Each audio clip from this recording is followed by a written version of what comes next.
এই রেসিপিটা শেয়ার করতে করতে তোমাদের আমি কিছু কথা বলতে চাই।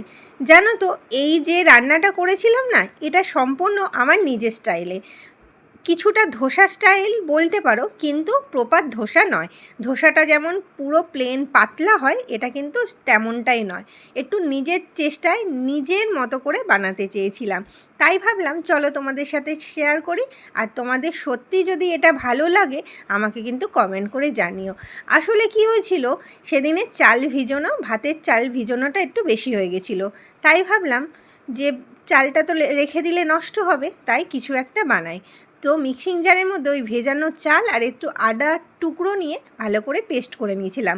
তারপরে ওতে জল ও লবণ পাইল করে একটু পাতলা ব্যাটার করে নিলাম। এদিকে আলু সেদ্ধ করে রেখেছিলাম, আর কিছু পেঁয়াজ, গাজর, একটু আদা আর একটু রসুন কুচোনো আর একটু লবণ দিয়ে আলু মাখাটাকে ভালো করে মেখে নিয়েছিলাম।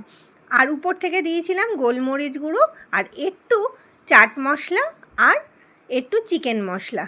এরপরে ভালো করে আলুটাকে মেখে রেখে দিয়ে একটা কড়াইতে একটু তেল ব্রাশ করে দিয়ে, আর কিছুই না, এবার ওই ব্যাটারটাকে পাতলা পাতলা করে দিয়ে যেভাবে ধোসা করে সেই স্টাইলে করব।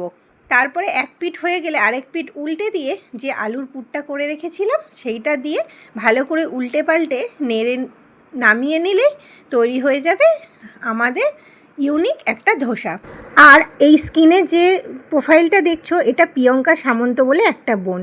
এই বোনটা আমি একদিন একটা কাঁঠাল দানার রেসিপি দিয়েছিলাম, তাতে কমেন্ট করেছিল আমি একদিন বানাবো। তা বোনটা বানিয়ে আমাকে আবার তার ফটো পাঠিয়েছে। সত্যি বলছি, এত ভালো লাগলো না। তোমাদের এত ভালোবাসা পাই বলেই তো কাজগুলো করার একটা এনার্জি আমি পাই। তোমরা এত এত ভালোবাসা দিও, আমিও ঠিক দেখবে একটার পর একটা নতুন রেসিপি, নতুন কিছু জিনিস তোমাদের সাথে আনবো।